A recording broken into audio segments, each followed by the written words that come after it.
For me, it's different. The guys in the fashion industry actually have a shorter career lifespan.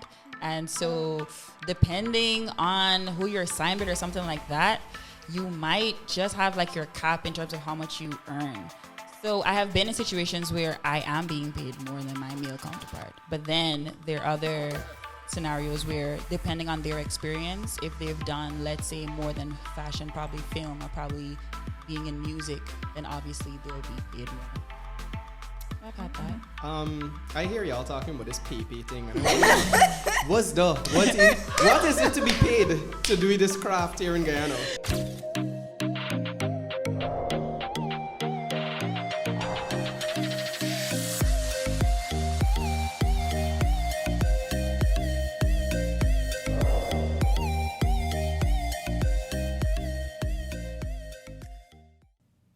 Whether it's the pervasive issues of income inequality, racial inequality, or the lack of gender parity, the issue of inequality within the music and by extension the entertainment industry is not a peculiar one to many of us listening or watching.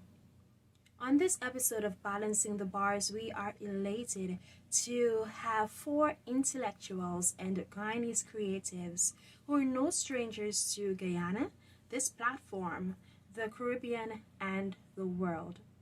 Joining us is international model and upcoming author Juanita Bledman, Creole rock recording artist Gavin Mendonca, reggae recording artist Timeka Marshall, and international award-winning gospel artist Samuel Medas.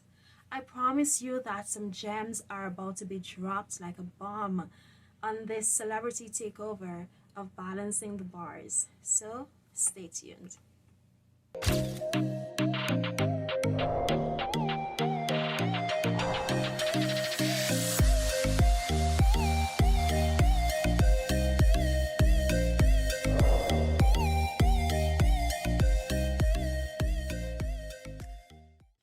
Hi guys, welcome back to another episode of Balancing the Bars. As Jamisia explained, we're going to be talking about a very important topic today, and we have some very special guests joining us.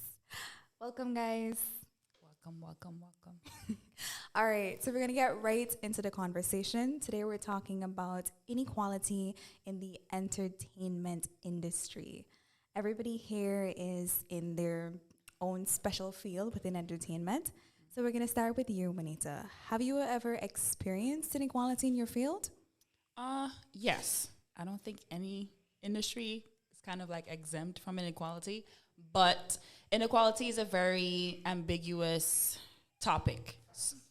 So there's a lot of things that we need to look at when you're talking about inequality, whether it's gender, whether it's racism, whether it's class, all that stuff. So for me, I think I've had a little bit of all of the above, being female, being a black woman, being an immigrant, living in the United States and working. Yeah, so I have. That's a lot of baggage to unpack there. What about you, Timeka? I feel the same way. Like she said, just picking up because she said a lot. Just being a female in my industry, in the music industry, it's male dominated. So being a female, I was based out of Guyana for some time in the Caribbean. So then being an immigrant too, being someone different, an outsider, and working in a different country and trying to socialize and blend and, that kind of thing. Even with race too, I would have to say in Guyana, there's quite a bit. So I'm looking forward as we get along to dive in, and I'm very interested to hear what these guys have to say, actually. I want to hear from their standpoint. What do they experience? So, Gavin, we're definitely putting you on the spot tonight. Yeah. I've had a very unique and dynamic experience in my career as a musician.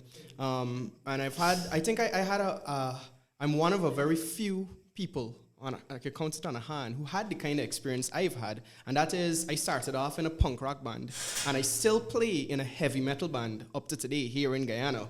And if you want to talk about inequality in music, talk about heavy metal and rock and roll in Guyana. Straight up, it's just not a region fit. Yeah. But there's still a scene, there's still got people who support, but it goes past more than what I've just said, so for sure, inequality definitely exists here in Guyana. Definitely. Tell us a bit more about what you've experienced, though. You're talking about the type of music that you do. How has that translated in the Guyanese market, and how has that affected your passion towards wanting to be a musician in that field? Yeah, you know, I mean, for me, it is all about standing out, being different, being unique. How much more unique you could be if you're playing heavy metal in Guyana, you know? But at the same time, who won't book a heavy metal band for play at the show, you know? Who? No pool siding and be like, hey, yeah, we want some heavy metal on Friday. And it don't work like that. So that has been our major challenge. We have never been booked for any major events. And I'm talking about my heavy metal band and my rock bands.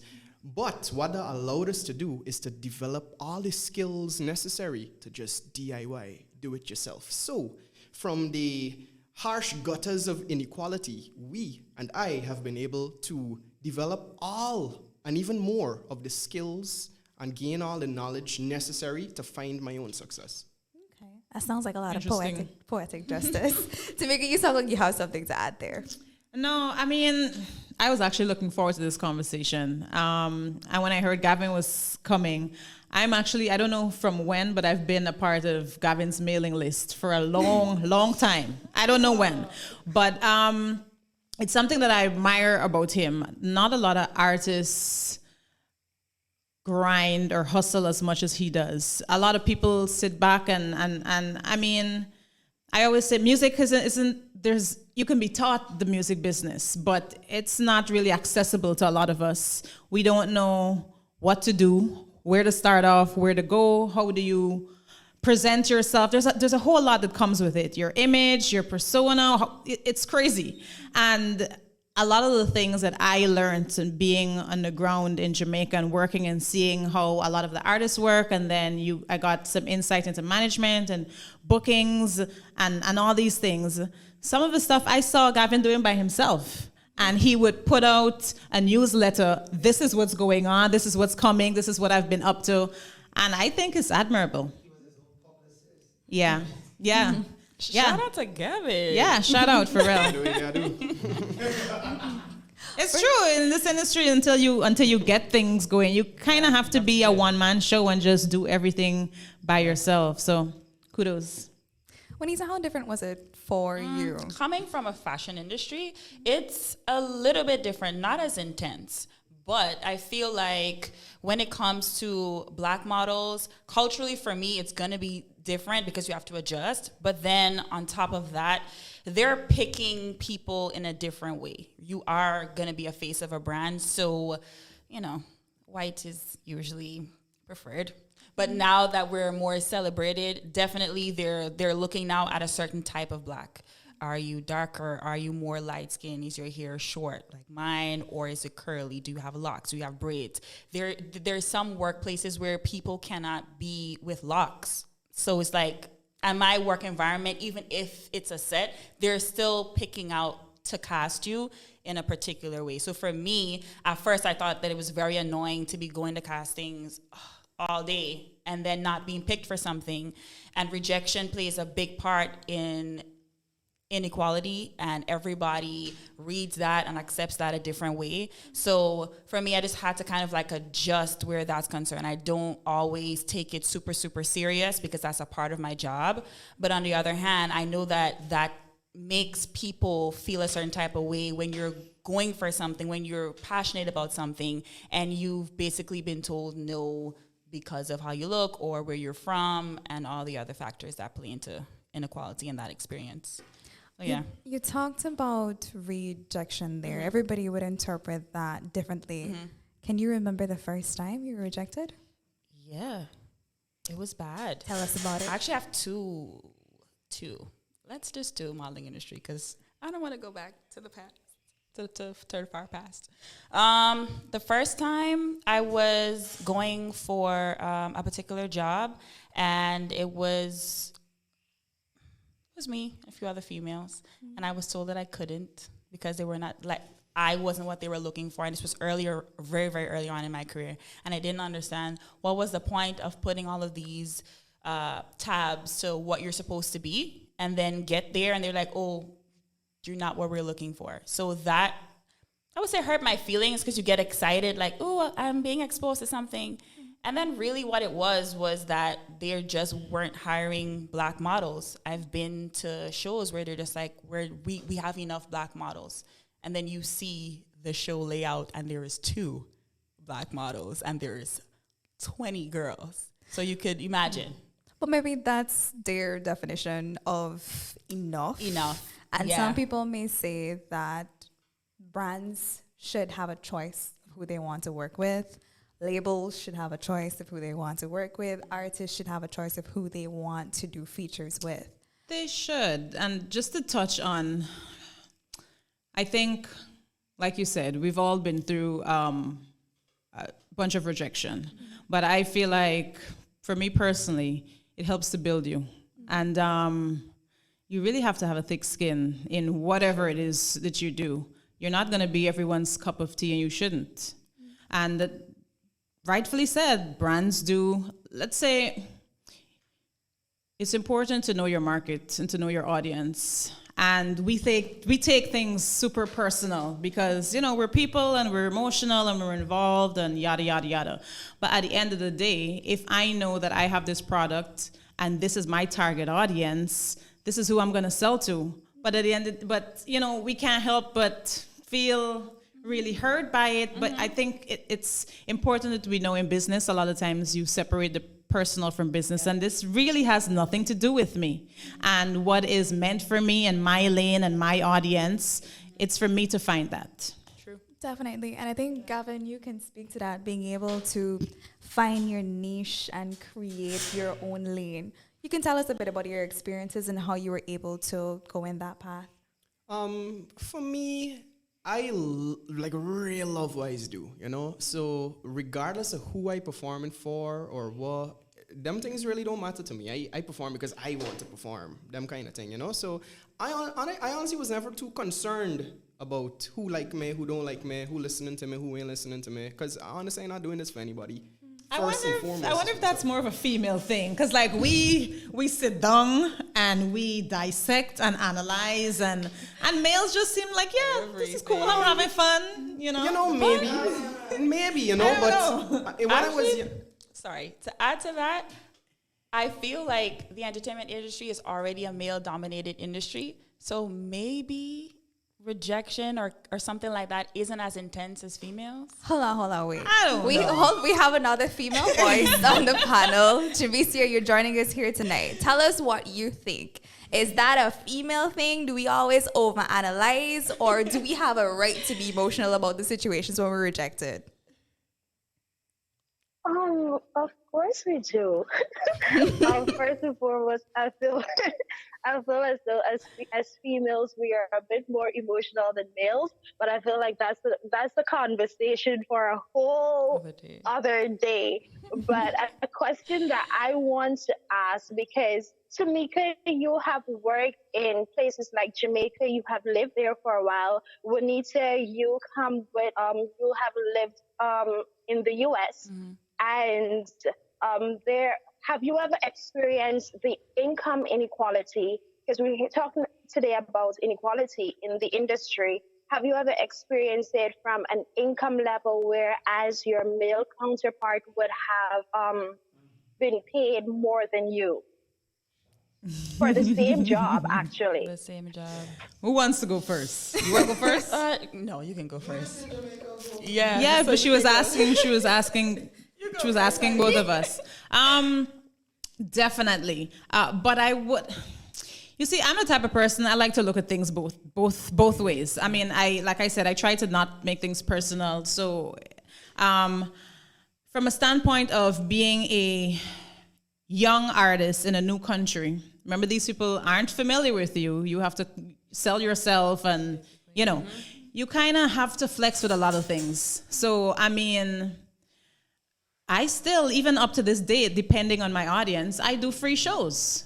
I know it's better for me to get into a new market, and you kind of have to weigh your pros and your cons, and there's certain things you do have to give up. So I think when I look back at Jamaica and how things went there, it really wasn't fair for me to be asking for too much at this point, because I'm now trying to get my foot into this industry, trying to get my name and my face out there. So for a lot of it, it was just really promo. I think mostly I'd have to say when I'd speak on inequality, it would just be kind of just being the newbie and people turning to others that they're familiar with, and that's expected because they weren't familiar with me as yet. And then the male dominated industry, and Jamaicans are a little very firm and very aggressive and shout out to the Jamaicans. No, it's part of who they are. It's part of their character. For me, it's different. The guys in the fashion industry actually have a shorter career lifespan. And so depending on who you're signed with or something like that, you might just have like your cap in terms of how much you earn.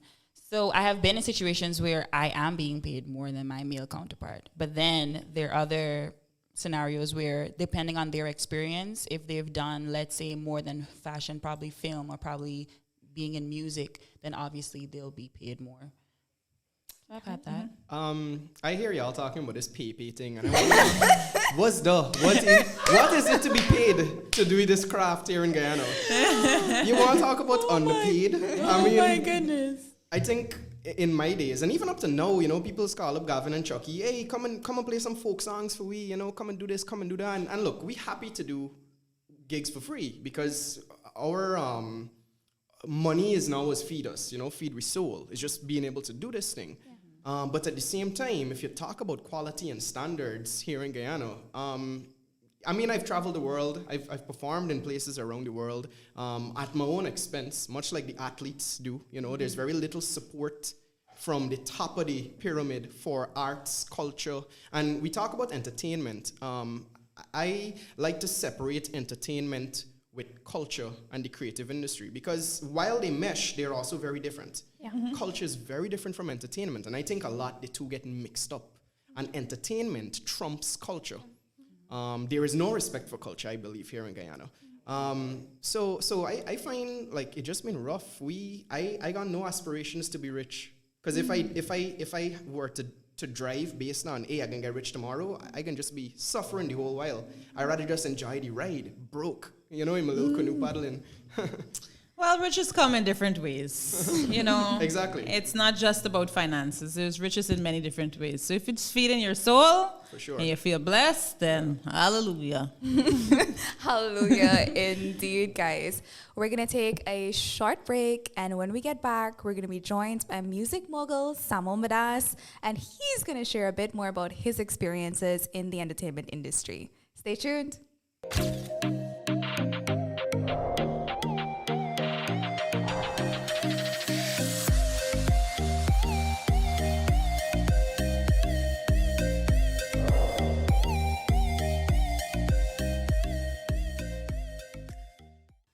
Welcome back. We have Samuel Medas with us, and we're excited to know what his experiences are with inequality. But before we go into that, we're going to invite Jamacia to share a little bit and possibly ask a few questions.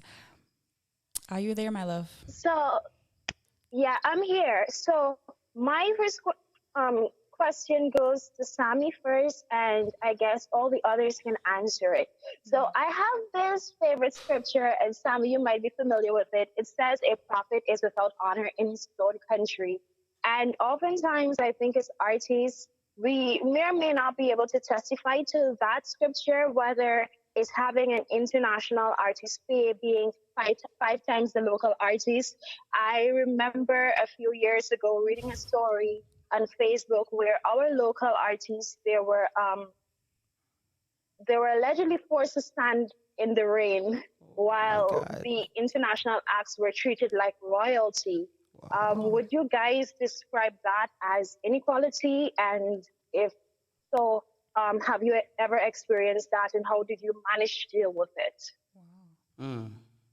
That's interesting. Oh gosh, that's loaded.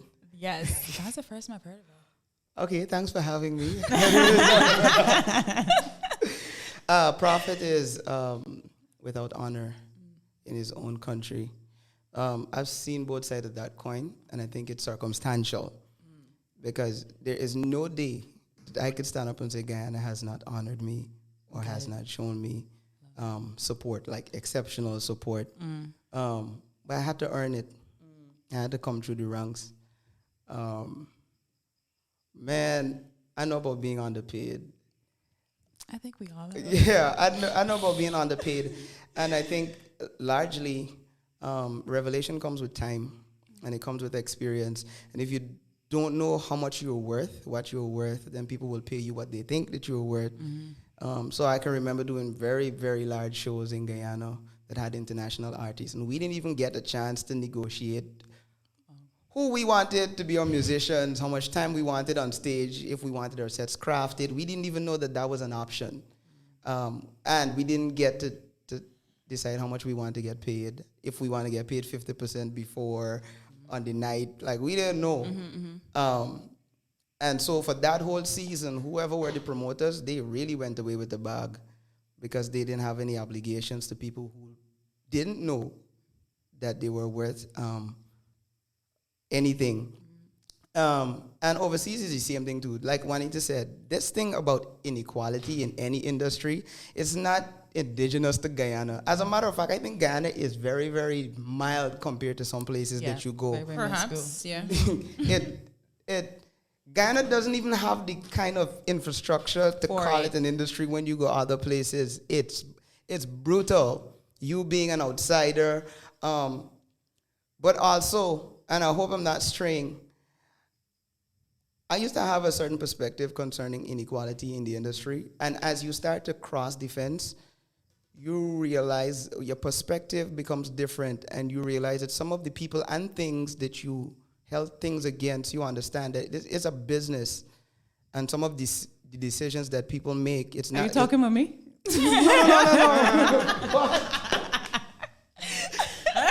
I just want to know. No, it's not personal. When I first started traveling, the first time I traveled to the United States, I traveled for $400 US, and that had to split between me and my manager. No, that's not the case. But some of the demands that I can make now is because I'm known and because my name will bring a crowd, and so that promoter can make back that money and make a profit. Right. In the earlies, I feel, and I'm really not shooting down anybody, but this thing about earning your stripes and making your name, it's a real thing. It's not, you don't get it just like that. There's a reason why only certain people in the industry make their names big, and there's a whole sea of other artists that are yet to make, because you have to be resilient. Gavin talked about DIY. There's one thing that Sean Sober said to me, Sammy. He said, if you go to a show and you can't do what you want to do, go and host your own show. You can sing for hours straight. Nobody can tell you come off because it's your show. You can craft it. You can put a cross in the middle. You can put a ladder. You can do whatever you want to do. And so inequality is always to be expected. And that's not a wall. That's like a little speed bump that you can get over or pick another route. Over to you, Gavin. I think it's, and I mean no offense to anybody listening, watching, anything, right? I think it's fair to say. Call names. I think it's fair to say straight up that here in Guyana, things are very lackadaisical. Systems, places, the way people do things. I also think there are compromises in levels of decency, ethics, morals, respect, how we treat each other, them kind of thing. And I realize, I always used to want to be this person to set an example and to help, and I still do, and I still help. But when you feel like you're fighting to make a difference and you're fighting against too much things that you can't fight against, sometimes it don't make sense fighting. Just allow the system to be the system and take your cutlass, bust off the trail, chop your own part. Yeah. Straight as simple as that, right? Bush there every way. parts there everywhere as I well. feel so inadequate in this Hidden by the bush. discussion here. Why? At this level of this, like this dude is. No, here's the thing, He's right? dropping gems right now. From an artist perspective, does one whole story, and that because I've been able to experience, with my rock band, organizing our own shows, selling out Sidewalk Cafe, at the same time, nobody showing up. I've seen it all. Now, from a organizer's perspective and from a promoter's perspective, I am the program director of the Rupununi Music and Arts Festival. It's a 3-day world music camping festival in the Rupununi, Rockview Lodge, Manari Ranch. No other experience like it here in Guyana or in this part of the region. Plug. As the program director, I am responsible for booking artists, local and international. So we're talking about artist relations and communication and them kind of thing. So I've been able to communicate with artists from Ukraine, from the UK, from Australia, from Brazil, from Spanish-speaking countries, from all over.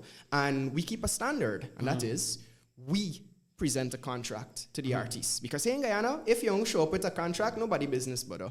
People ain't even business about contracts and them standards. Oh man, don't say right? that. So I find, and I find that standards in Guyana are very low in general. And personally, I not egotistically, but I believe I have built my own standards. And sometimes I refuse to lower myself to the standards of the place, and I rather just keep my standards at a level. And just go through it. It tough, it rough, but it just exists that way. There's a give and take. Timeka has some stuff. Okay. Yeah, but I feel like sometimes I have to jot down notes and remind myself of stuff because I get thrown off completely. Going back to what Sammy had said, when you look at promoters, and just like you, I've come from a promoter world as well.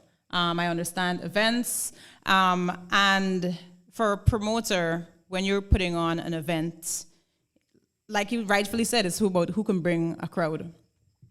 And unfortunately, a lot of the Guyanese promoters still feel like you need to certain or a bunch of local acts can't really sell a show. That's the mindset that they have. So that's why a lot of the international acts come in. And so you find no matter what, you can have the biggest song, you can as a Guyanese artist or whatever, you're still coming before the international act. That's just how it is right now. I have long thought, in my little crazy mind, that we as artists need to really come together and make a fraternity. And I don't know what's stopping us. I don't know what is the holdup. Dreams. But Dreams. if we can come together as a unit and to make a stand for certain things, then It's a dream for me. it's really easier when there's a bunch of people knocking at the door than just one. And like you rightfully said, dreams, I don't know what it is. But like when I look at Marshall as an example, I always pull on. Marshall wanted to up his show a few years ago. How much ever years ago? I don't know. And he wanted to up his price and everything. And no one wanted to pay him because all the other artists, work for something else. And they came together and like, no, this is what we're working for from now on. So what are you going to do? What are you going to do? What? I feel we've tried. We've tried? I've been I don't know if we've tried. But there's always If I been no can come in right there, I love the fact that you mentioned that, Timeka, because Gavin, if you remember last season, you were talking about having an artist group or something like that. And Gavin, you just mentioned as well that you have a standard for yourself and you won't stoop to anyone else's standard. But then how do you manage to function in an environment where your standard is a 10 and their standard is a 5, and you're telling yourself that you won't drop to theirs, but you still have to eat? And how do you manage to do that? And to stay current too, Well, you need to be in the people's face.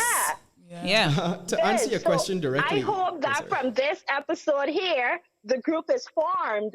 It's not going to be formed. United we It's not stand. going to be formed. Just to answer the question real quick, right? Yes, the dream. How do you eat? Quite literally and figuratively, you plant your own food. If you got your own garden, you don't need to rely on any external Just this morning, I picked a big bunch of boar around about 6 Oak Road. That was lunch. Wow. And okay, can I chime in here? Listen, let me stay within the realms of reality, right?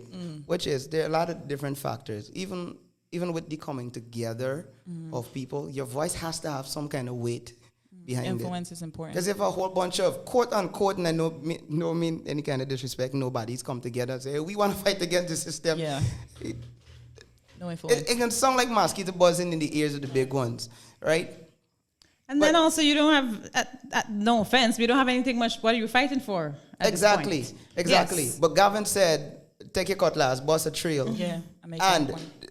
more often than not, your trail leads back right to the main trail. But this time when you come back with a following because you created your own thing on the side. I can testify to that because I am a gospel artist. Trying and grew up in the age where secular music controlled everything on the radio. So you had to be 10 times as better with your music to the point where those people who play your music on the radio stations realize, regardless of what this band is singing, the quality that he bring in, it meet a standard that it could be played on the radio. Yeah. Also, you don't have to rise up against the powers always. Sometimes it just takes conversations. A lot of the times, a lot of people are on our side without us knowing it, and we really think everyone's against us. Not That's really, why I don't inherit Not battles, really, you know. And there are a lot of battles inside of the music industry, and somebody come and whisper in your ears, "I don't like this market," and you, without not even knowing that person likes you and what you do, decide that you can take sides with me and make enemies from somebody that has the power to open a door for you. But sorry to cut you. Do you really think there's a lot of like battles against artists here? Yeah. I'm not familiar with That's it. I don't okay. know it. That's quite okay. I don't know. I really don't know. I'm sorry. I think, not speaking from an artist perspective, but in terms of entertainment industry in general, I feel like what Gavin said about standard and about respect and policy, I think that in itself is a battle against artists. I feel like if you are passionate about what you're doing and you have that influence and that following, and then you say, okay, this is my rate, this is what we're coming to do, and people look at you as if you're dumb, like, no, we're not paying you that. Why? That in itself kind of puts like a bit of a boundary. As you said that, I remembered the question, and she was talking about artists standing in the rain and yada, yada, yada. I've had a conversation with... I thought she was going to say, I've stood in the rain. I'm not standing in the rain. Timeka doesn't look like the type. I'm not standing in the rain. Actually, on a regular day, I'm going to stand in the rain. I have no problem with that. But for a show, I'm not going to stand in the rain. We need to get our acts together. Big time. Because it's not for a promoter to come to you and ask, what are your needs? It's for you to say, hey, this is what I need. And it's for you to say, get your act together and to say, hey, here is a contract. These are all my requirements. I need to be paid a deposit. I need to be paid my balance before or whenever, before the show or whatever you decide you want in your contract. And you need to decide if you need a tent and if you need a whatever, and then you negotiate. And sometimes you're going to get it. Right? Sometimes you're going to get it and sometimes you're not. Like Gavin was saying, this thing with standard, it's not only about money. It's not about, this is the amount of money we want to perform for. It's artists holding a head concerning treatment. Like, I would not have a problem being on a show with a foreign artist. They could do whatever they want. If at the end of the night, the promoter treat me right. I have a tent. We got the same kind of food that the foreign artists eating. We got a nice couch. But you can't look at that. No. No, you can't look at that. Listen. You can't look at the next man thing. No. Pardon? When you finish, I'll talk. When you finish, I'll talk. I can't. Listen. No. Even if you take the foreign artists out, which is impossible because we don't really have any kind of shows in Guyana without a foreign artist.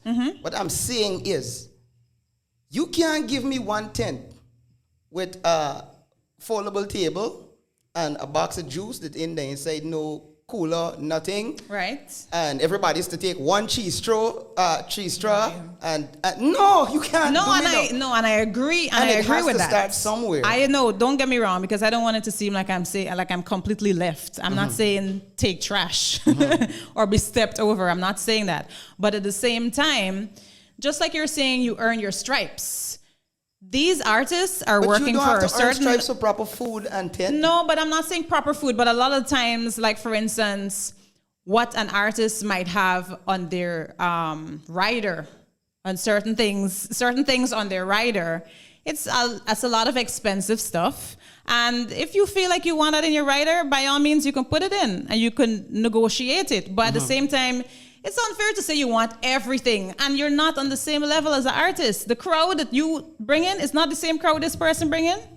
Realistically. Gavin said entertainment is bigger than culture in Guyana. That's true. That is facts. That is true. Right? Because if you're telling me that in order for me to get certain treatment, and this is the thing that I don't understand, that promoters and the people who put on events and stuff, they also have a responsibility to not just get the big ones, because culture is important. Not just get the big ones, but to see potential in those who can be big in Well, we country. would like to think that that's their responsibility. No. But we're having a conversation. It's not really their responsibility. We're having a conversation.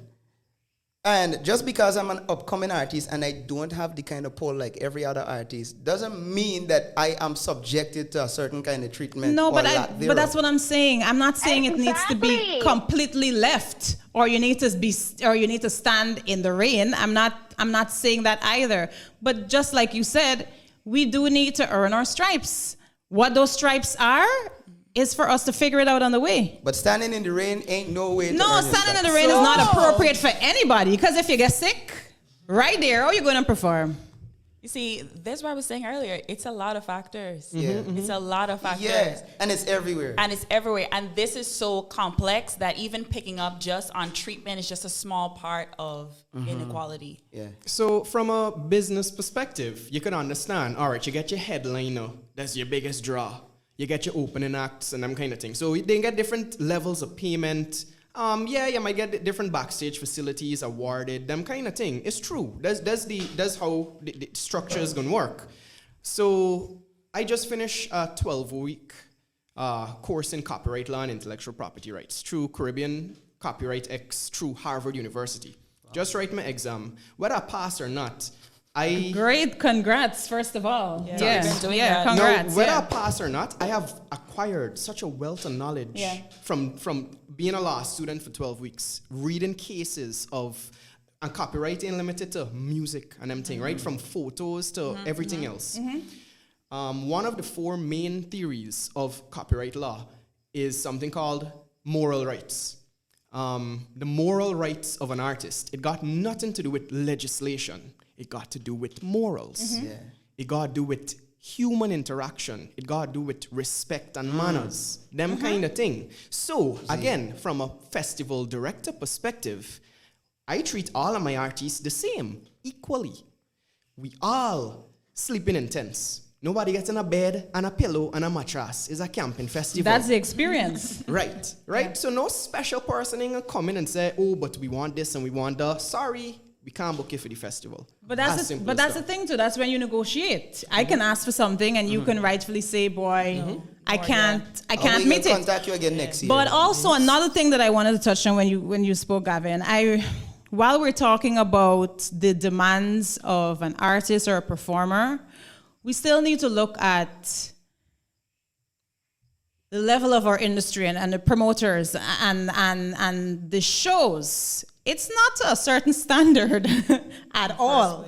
Certain things aren't even available. Sometimes when you're calling for certain tents, the tents aren't available, or they ain't got enough tents. And the AC for the tent, the AC ain't working, and all kind of nonsense. A lot of times when you're doing a show, just the equipment to go with it is really limited. So you would say, this is on my contract. I need this, I need blah, blah, blah, blah, equipment-wise, and it's not available. And you could also compare that to something else that you're asking for.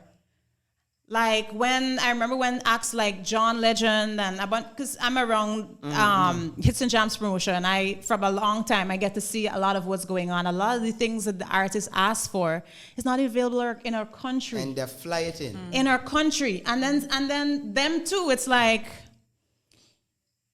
they also have a certain standard. But a lot of times really you just have to end up flexing, and I know we want the best for ourselves. I know we want the best for ourselves. Flex to your bed but being in our location and certain things that are available, sometimes it's two things. It's either you work or you don't work. With that in mind, this is a direct message to the powers that be. Y'all in a position to click your fingers, dread, and make things better for we. Straight up, let we be real. Money, they're all over. Money exists. Millions of dollars is be spent on X, Y, and Z. How much money is given per year to, let me say, cultural industry grants? Or let me say, to funding the creation of a union for musicians? People sitting at desks who could easily call up a meeting tomorrow and say, for y'all, I watch the thing. Come There's in and a we conflict talk. of interest, Gavin. I think I agree with Gavin. I did not getting up because this is a good point. I know on your side. Listen, before you say something, right? Okay, I'll hold my point. I have a point.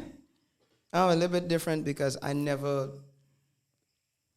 thought that other people were responsible for my success. I never thought that a promoter was responsible for my success. And I think about the story of Chronix. One day I sat down and I heard him speak. And he was going on a big show. He didn't have that kind of name as yet. He said, I come in with 2 keyboardists. Each keyboardist need 2 keyboards. So that's 4 keyboards. My bass player need a certain type of rig. Blah, blah, blah. And the man said, you stupid. Who giving you that? And he said, all right. If we bring our own instruments, can you at least make sure you got keyboard stand and stuff there and inputs for them? Them guys went on the show and kill it. When I say kill it, bring it back to life and kill it again. And right there, they created the demand for themselves. Right. And then they control the supply. So the next person that want that kind of experience, the writer, here's what I need now. So now but that's the thing, not necessarily, not the next person that wants that experience. Listen, because they need to also go and prove that. What? They need to, same thing he went and mash up the show and bring it back and mash it up again. They need to also prove that before they feel like, a promoter feels like, yes, we will give you whatever you want. And that's just it. But that's what I'm saying. What I'm saying is, we are You kind of have to responsible prove for your our own worth. development. We cannot wait on people because a lot of times the powers that be are not even musically inclined. No, they aren't. That's not their field. This conversation is just getting juicy, but also very long. We're getting cut?